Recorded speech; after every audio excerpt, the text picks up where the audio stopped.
తెలుగు రాష్ట్రాల్లో నీటి వసతి ఉన్న చోట రైతులు వరి సాగు చేస్తున్నారు. కొన్ని చోట్ల ఇప్పటికే నాట్లు వేస్తుండగా మరికొన్ని చోట్ల నారు దశలో ఉంది.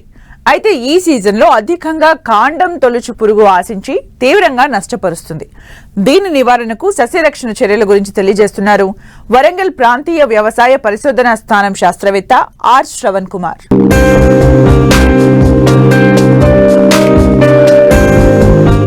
వరి పైరులో కాండం తొలుచు పురుగు నారుమడి దశ నుంచి పైరు కంకి వేసే దశ వరకు ఏ సమయంలో అయినా ఆశించి నష్టం కలుగజేస్తుంది. దీని తల్లి రెక్కల పురుగు గోధుమ రంగులో ఉండి రెక్కలపై నల్లని చుక్కలు కలిగి ఉంటుంది. ఈ రెక్కల పురుగు ఆకుల చివరి భాగంలో గుడ్లు పెడుతుంది.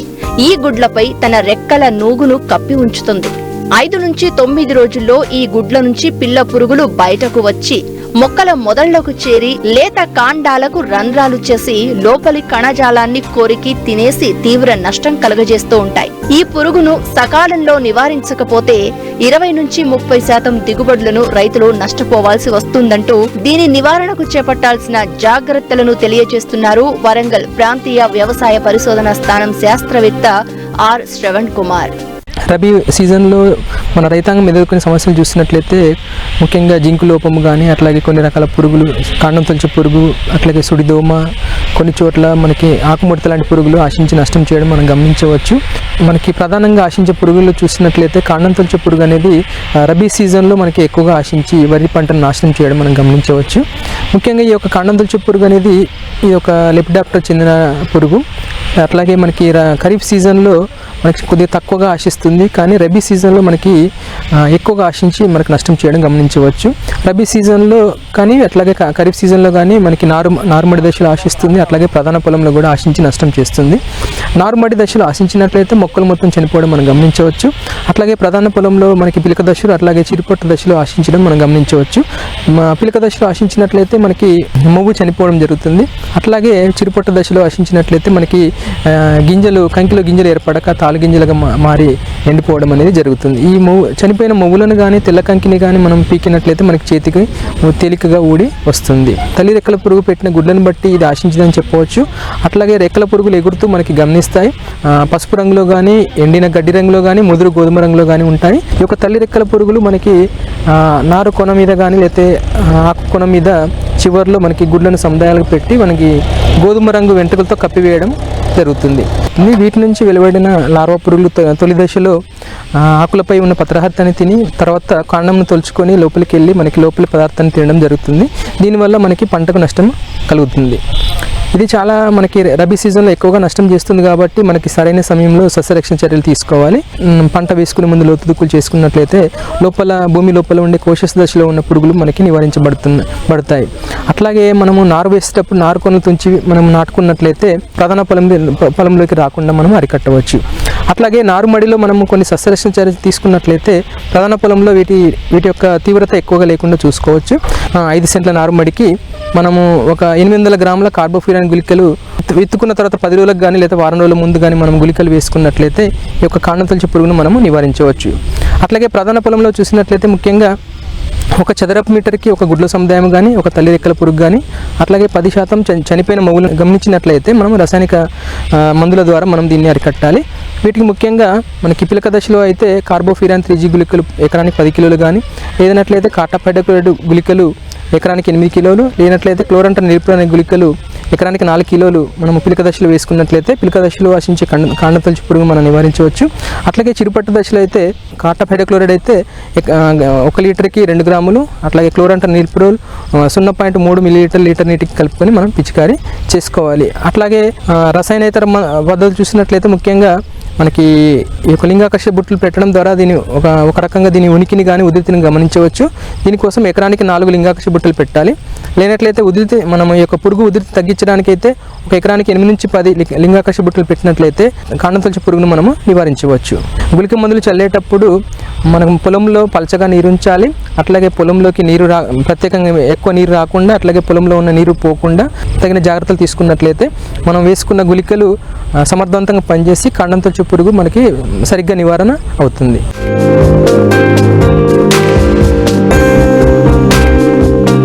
పచ్చిమిర్చి ఆకుపచ్చ రంగులో, ఎండుమిర్చి ఎరుపు రంగులో ఉండటం చూశాం.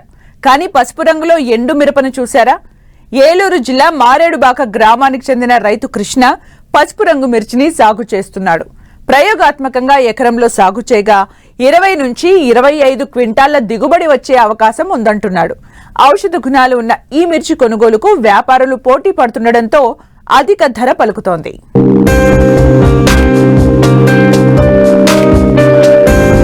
పసుపు రంగు మిర్చి, దీన్ని మన దేశంలో పంజాబ్, దక్షిణ కాశ్మీర్లో ఈ రకాన్ని రైతులు ఎక్కువగా సాగు చేస్తారు. పసుపు రంగు మిరపను మెడిసిన్, కాస్మెటిక్స్ లో అధికంగా వాడుతుంటారు. అలాగే పచ్చళ్ల తయారీ, సాస్, సూప్, వంట రంగుల్లో కూడా వాడుతున్నారు. అందుకే మార్కెట్లో దీనికి డిమాండ్ ఎక్కువ.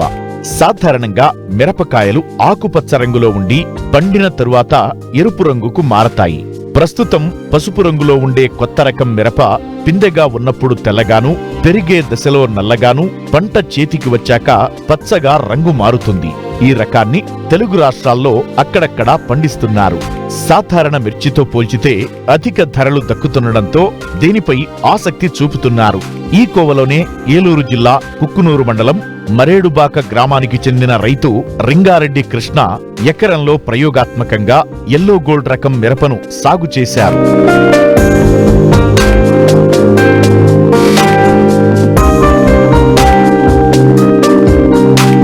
తెలుగు రాష్ట్రాల్లో పండించే వాణిజ్య పంటల్లో మిరపకు మంచి డిమాండ్ ఉంది. ప్రపంచం మొత్తం మీద మిరపలో 400 రకాలు ఉన్నట్లు గుర్తించారు.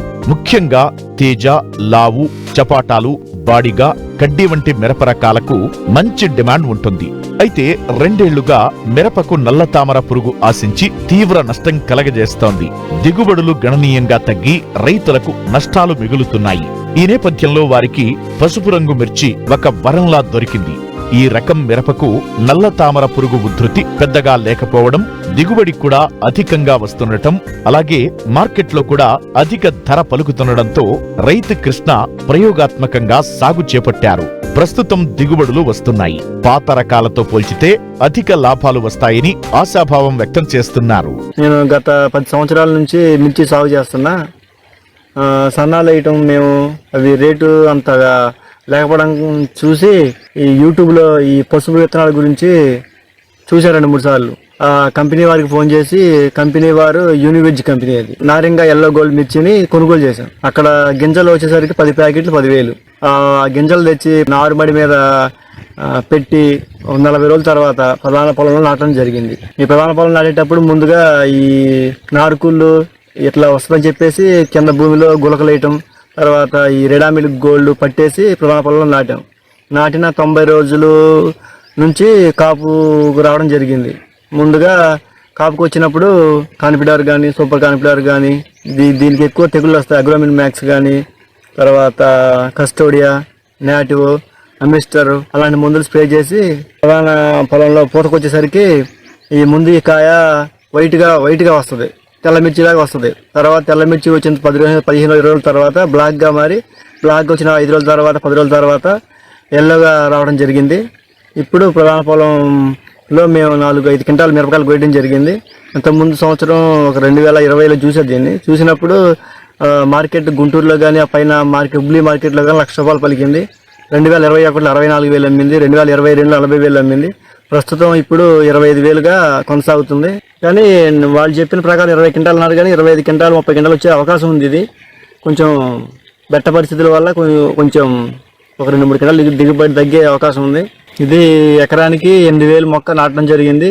ఈ 8,000 మొక్క నాటే ముందు మనం దుక్కిలో డిఏపి కానీ, పొటాష్ కానీ, యూరియా కలిపి 3 కట్టలు వేయడం జరిగింది. ఇప్పుడు ప్రధాన పొలంలో 8,000 మొక్కలు వేసేటప్పుడు ఒక 5,000 వేయడానికి ఖర్చు వస్తుంది. తర్వాత పెద్దయ్యి పెరిగి కాయలు పండాక ఒక క్వింటాకు వచ్చేసి 3,000 కొయ్యడం జరిగింది. అదే మన ఇంతకుముందు వేసే సన్నాలు అయితే ఒక 5,000-6,000 అవుతుంది.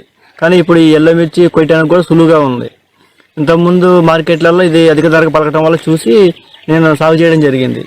ఈ సంవత్సరం కొంచెం వర్షం వల్ల ఇబ్బంది అయ్యి ఒక 2-3 క్వింటాలు దిగుబడి తగ్గే అవకాశం ఉంది. లేకపోతే 25 క్వింటాల దాకా వస్తుంది అనుకుంటున్నా. ఇప్పుడు ప్రస్తుతం ఉన్న మార్కెట్లో అయితే 25,000. ఇంతకుముందు అన్ని కలిపి పెట్టుబడి చూసుకుంటే 1,50,000 దాకా పెట్టుబడి అవుతుంది. ఒక 50,000 కోత కూలి అవుతుంది. మొత్తం ఒక 2 లక్షలు. ఇప్పుడు 20 క్వింటాలు పడినా సరే ఒక 25,000 లెక్క చూసుకున్నా 5 లక్షలు వస్తుంది. ఈ 2 లక్షలు పోయినా 3 లక్షలు మిగిలే అవకాశం ఉంది ఎల్లో మిర్చి చేయటం ద్వారా. ఈ సన్న మిరపకాయలు అందరూ పండించడం వల్ల కొంచెం రేట్ తక్కువ ఉండటం వల్ల ఈ పసుపు మిరపకాయలు అనుకో అక్కడక్కడ ఎవరు దూరంగా పండిస్తారు కాబట్టి దీనికి అధిక డిమాండ్ ఉందని చెప్పేసి మేము వేయటం జరిగింది. అలాగే ఇప్పుడు ఇది ఈ సన్న మిరపకాయలతో పోలిస్తే ఈ పంట ఇప్పుడు 20 క్వింటాలు 25 క్వింటాల దాకా వచ్చే అవకాశం ఉంది దిగుబడి.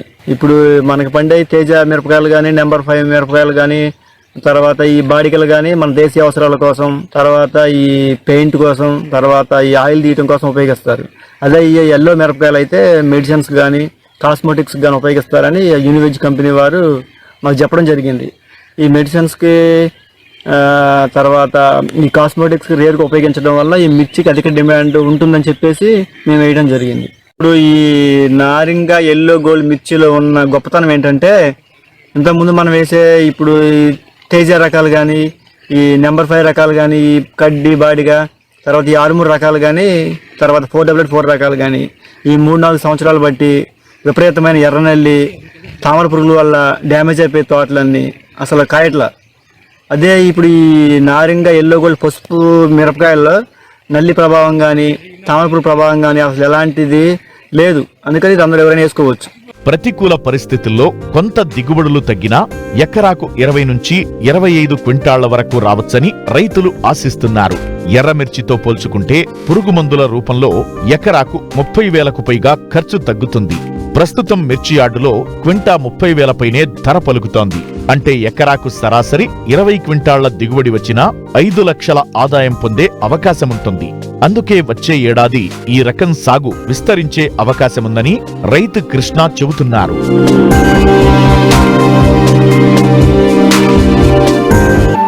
చలికాలంలో మాత్రమే వచ్చే ఆహార పంట గోధుమ. మన దేశంలో అధికంగా ఉత్తర భారతదేశంలో సాగు చేస్తూ ఉంటారు. కానీ తెలంగాణలో చలి ఎక్కువగా ఉండే ఆదిలాబాద్, నిజామాబాద్ జిల్లాలో గోధుమను సాగు చేయటం కనిపిస్తుంది. గోధుమను నేరుగా విత్తి సాగు చేస్తారు. ఇప్పటికే విత్తన గోధుమ 30 నుంచి 45 రోజుల దశలో ఉంది. అయితే గోధుమ పంటలో పురుగుల ఉధృతి పెరిగిందని శాస్త్రవేత్తలు గుర్తించారు. వీటి నివారణకు చేపట్టాల్సిన సస్యరక్షణ చర్యలు ఇప్పుడు చూద్దాం.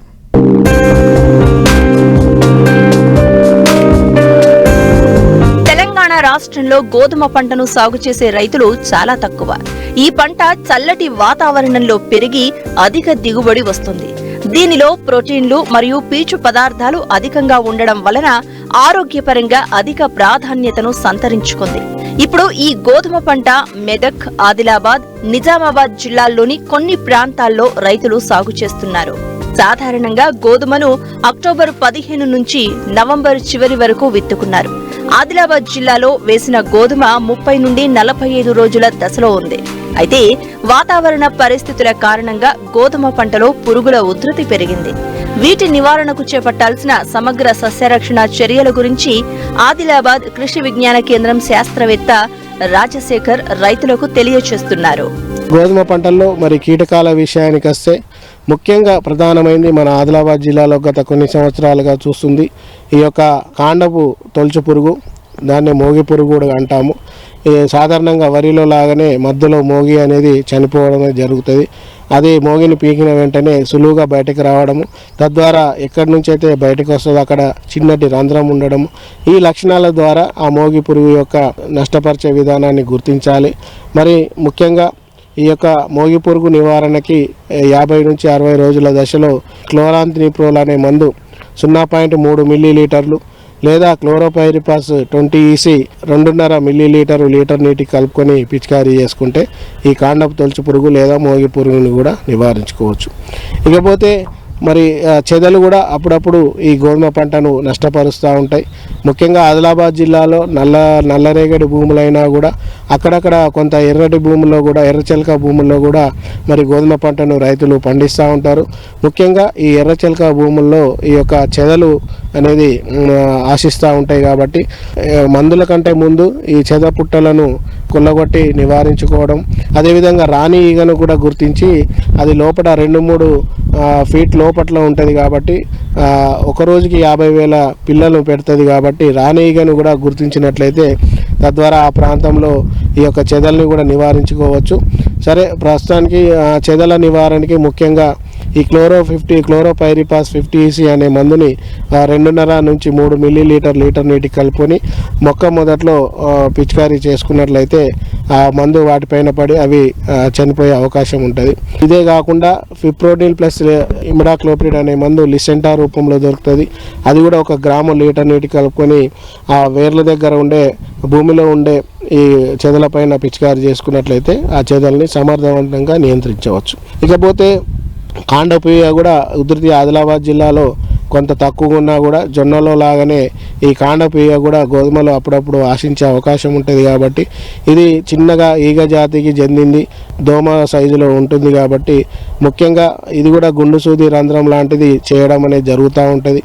సో అట్లాంటి లక్షణాలు కనబడిన వెంటనే ముఖ్యంగా ఈ ఇమిడాక్లోప్రిడ్ అనే మందు 0.35 మిల్లీలీటరు లీటర్ నీటికి కలుపుకొని పిచికారీ చేసుకోవాలి. లేదా అంటే సైపర్మెత్రిన్ 1 మిల్లీలీటరు లీటర్ నీటికి కలుపుకొని పిచికారీ చేసుకుంటే ఈ కాండపీగను కూడా నివారించుకోవచ్చు. అదేవిధంగా మరి వడగండ్ల వర్షాలు పడ్డప్పుడు ఈ ఉష్ణోగ్రతలు కానీ తేమలో కానీ మార్పులు వచ్చినప్పుడు పేనుబంక కూడా ఆశించే అవకాశం ఉంటుంది. కాబట్టి ఆ పేనుబంక సాధారణంగా అన్ని పంటల్లో లాగానే గుంపులుగా ఆకు కింది వైపు ఉండి కిరణజన్య సంయోక్రియ చేస్తుంది. కాబట్టి సో ఆ పేనుబంక విషయానికి వస్తే కూడా ఎసిఫేట్ 1.5 గ్రాములు లేదా అస్టామిప్రిడ్ 0.2 గ్రాములు లీటర్ నీటికి కలుపుకొని పిచికారీ చేసుకుంటే ఈ పేనుబంకని కూడా నివారించుకోవచ్చు. సో ఈ విధంగా ఆదిలాబాద్ జిల్లాలో గత కొన్ని సంవత్సరాలుగా గోధుమ పంట అంటే ఇట్లాంటి చీడపీడలకు గురి కాకుండా మరి గత 1-2 ఇయర్స్ నుంచి లేదా రాబో కాలంలో కూడా పంజాబ్ లాంటి రాష్ట్రాలలో ఎక్కువ విస్తీర్ణంలో పండించినా కూడా మరి అక్కడి నుంచి కొంత విత్తనం రావడం తద్వారా ఈ చీడపీడలు వ్యాప్తి చెందే అవకాశం ఉన్నందున రైతులు వీటన్నిటిపైన అవగాహన కలిగి తగు జాగ్రత్తలు తీసుకొని యాజమాన్య పద్ధతులు పాటించినట్లయితే మంచి దిగుబడి వచ్చే అవకాశం ఉంటుంది.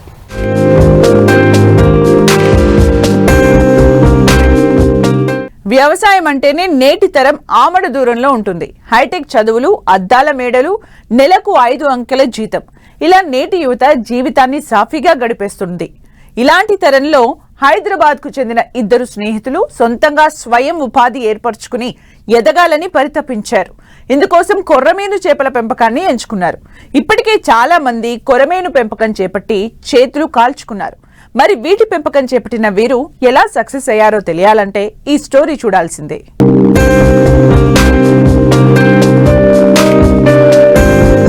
ఏం సాధించాలన్నా బలమైన సంకల్పం ఉండాలి, పట్టుదలతో ముందుకు సాగాలి.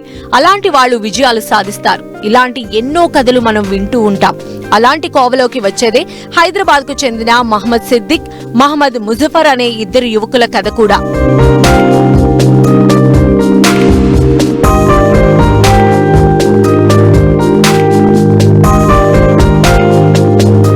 మిత్రులిద్దరూ సాఫ్ట్వేర్ ఎంప్లాయీస్. ఉద్యోగం చేస్తూనే అదనపు ఆదాయం కోసం ఏదైనా చేయాలనుకున్నారు. వ్యవసాయంపై మక్కువ ఉన్నా అంత శ్రమ చేయలేమనుకున్నారు. యూట్యూబ్లలో శోధించారు. చివరకు చేపల పెంపకాన్ని చూసి ఆకర్షితులయ్యారు.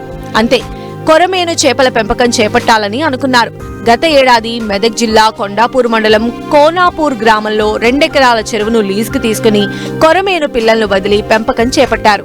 ప్రస్తుతం మార్కెట్ వచ్చే బరువు పెరగడంతో అమ్మకం చేపడుతున్నారు.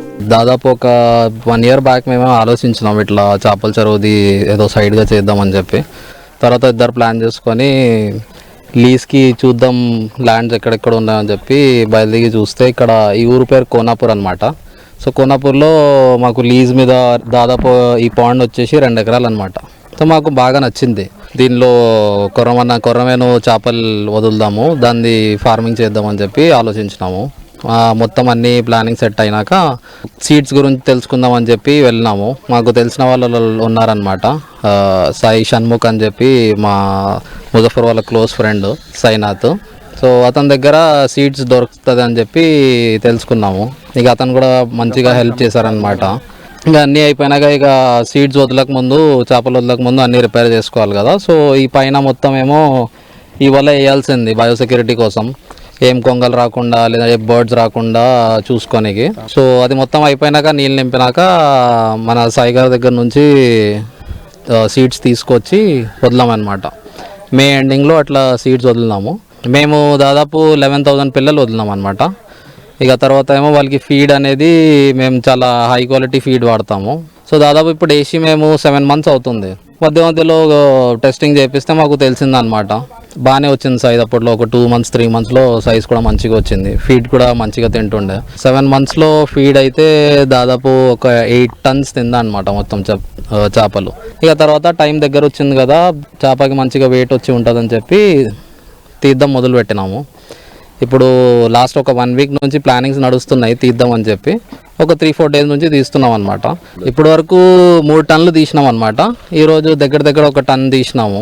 టోటల్ ఇప్పటి వరకు 4 tons తీసినాం అనమాట. ఇంకా ఒక వర్స్ట్ సిచ్యువేషన్లో ఆలోచిస్తే కూడా ఒక 2-3 tons ఇంకా రావాలన్నమాట. సో అది కూడా ప్లాన్ చేస్తున్నాము. ఇప్పుడు చెరువు పెద్దగా ఉండడం వల్ల నీళ్ళు కూడా చాలా తక్కువ ఉంది, కానీ దగ్గర ఒక ½ feet ఉందన్నమాట నీళ్ళు. ఒక ½ feetలో కూడా చెరువు పెద్ద ఉండడం వల్ల చేప చాలా షార్ప్ ఉంటుంది కదా, సో వెళ్ళిపోతుంది, దొరుకుతలేదు. ఇప్పటి వరకు మేము 14 లక్షలు ఖర్చు పెట్టినాం అనమాట చేపలకి, వాటి ఫీడ్కి, ఇంకా వాటి లీజ్ది, మనుషులది, ఇక పైన వేసిన బయోసెక్యూరిటీది కూడా, ఇంకా వాళ్ళకి మెడిసిన్స్ అన్నీ కలిపేసి దాదాపు ఒక 14-15 లక్షలు ఖర్చు పెట్టినాం అనమాట. ఇప్పుడైతే లెక్క ప్రకారం మేము లెక్కలు పెట్టుకుంటే ఒక వర్స్ట్ సిచ్యువేషన్లో దగ్గర ఒక 20 lakhs అయినా ఎక్స్పెక్ట్ చేస్తున్నాం అనమాట. కేజీ ప్రైస్ అంటే ఇందులో వెయిట్ ప్రకారం ఉన్నాయన్నమాట. 200 to 500 grams ఉంటే దానికి ఒక రేట్ ఉంది, 500 to 800 ఉంటే దానికి ఒక రేట్ ఉంది, 800 పైన ఎంత ఉన్నా సరే ఒకటే రేట్ ఉంది అనమాట. ఓవరాల్గా ఒక యావరేజ్ తీస్తే 350-360 రూపీస్ అట్లా పోతుంది అనమాట. 20 lakhs అట్లా ఎక్స్పెక్ట్ చేస్తున్నాము, కానీ చూడాలి. చెరువు మొత్తం ఖాళీ అయినాగా పైన కూడా రావచ్చు, లేదంటే దగ్గర అయినా రావచ్చు. వ్యవసాయం భారంగా మారింది. పెట్టుబడులు పెరగటమే కాకుండా కూలీల కొరత సమస్యగా మారింది. దీనికి తోడు ప్రకృతి వైపరీత్యాలు తీవ్ర నష్టాల్లోకి నెడుతున్నాయి. ఈ నేపథ్యంలోనే చాలా మంది రైతులు ప్రత్యామ్నాయాల వైపు చూస్తున్నారు. ఇప్పటికే చాలా మంది డైరీ, కోళ్లు, మేకలు, గొర్రెల పెంపకాలు చేపట్టారు. అయితే తెలంగాణలో చేపల పెంపకం పెద్దగా లేదు. ఉన్నా అది సాంప్రదాయ చెరువుల్లో పెంపకం మాత్రమే. కానీ ఇప్పుడిప్పుడే తెల్ల చేపలు, నల్ల చేపల విస్తీర్ణం పెరుగుతోంది. ముఖ్యంగా కొరమేను చేపల పెంపకంలో మంచి లాభాలు వస్తాయని చెబుతూ ఉండడంతో ఒకరిని చూసి మరొకరు ఈ పెంపకంలోకి వస్తున్నారు. కానీ సరైన గైడెన్స్ లేకుండా లక్షలు పెట్టుబడి పెట్టి నష్టపోతున్నారు. ఇలాంటి నష్టాలను అధిగమించేందుకే చేపల పెంపకంలో ప్రత్యేక ట్రైనింగ్ తీసుకుని వారి సలహాలు, సూచనలతోనే విజయ పదంలో పయనిస్తున్నారు సాఫ్ట్వేర్ మిత్రులు.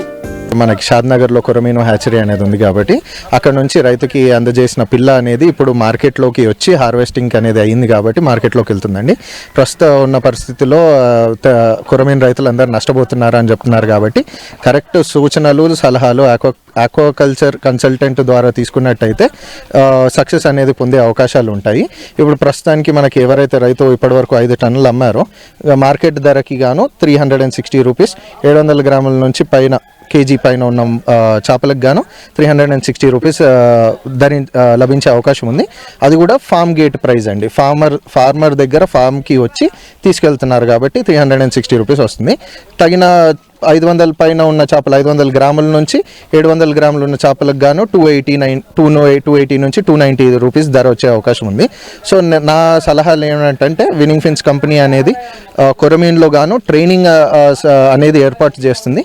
ఎవరైతే కొరమీన్లో ఆసక్తి చూపించే రైతులు ఉన్నారో వాళ్ళకి 1 day ట్రైనింగ్ అనేది కండక్ట్ చేస్తూ మన విన్నింగ్ ఫిన్స్ షాద్నగర్ ఫామ్లో ఒక రోజు ట్రైనింగ్ అనేది కంప్లీట్గా ఇస్తామండి. దాని ద్వారా మనకి ఎక్కడైతే నష్టపోతున్నామో seed quality, water quality management కానీ, కొరమీను పెంచే పద్ధతి, ఎన్ని నెలలకు గాను ఎంత ఫీడ్ అనేది ఖర్చు అనేది కంప్లీట్ అవగాహన రైతులకు అందజేస్తూ మేము వాళ్ళని విజయపదంగా తీసుకెళ్లాలని ఆశతోని కొరమీను ఫార్మర్స్ అందరినీ ఎంకరేజ్ చేస్తూ ఉన్నామండి. సో దీంట్లో మనకి ఏంటంటే కంప్లీట్ పిల్ల వదిలే దగ్గర నుంచి మనకి పట్టే వరకు కంప్లీట్గా మా రైతుల కంప్లీట్ డేటా అనేది మెయింటైన్ చేసుకుంటూ వాళ్ళకి ఎలా సలహాలు, సూచనలు అందజేసుకుంటూ వాళ్ళని ప్రాఫిట్స్లోకి తీసుకెళ్తున్నాం. ప్రస్తుతం ఉన్న రైతు కూడా మన కంప్లీట్ సలహాలు 8 నెలల వరకు కంప్లీట్ సలహాలు తీసుకున్నారు కాబట్టి ఇప్పుడు మార్కెట్లోకి మంచి ధరకు అమ్ముడుపోయే సక్సెస్ఫుల్ ఫార్మర్గా ఎదిగారండి.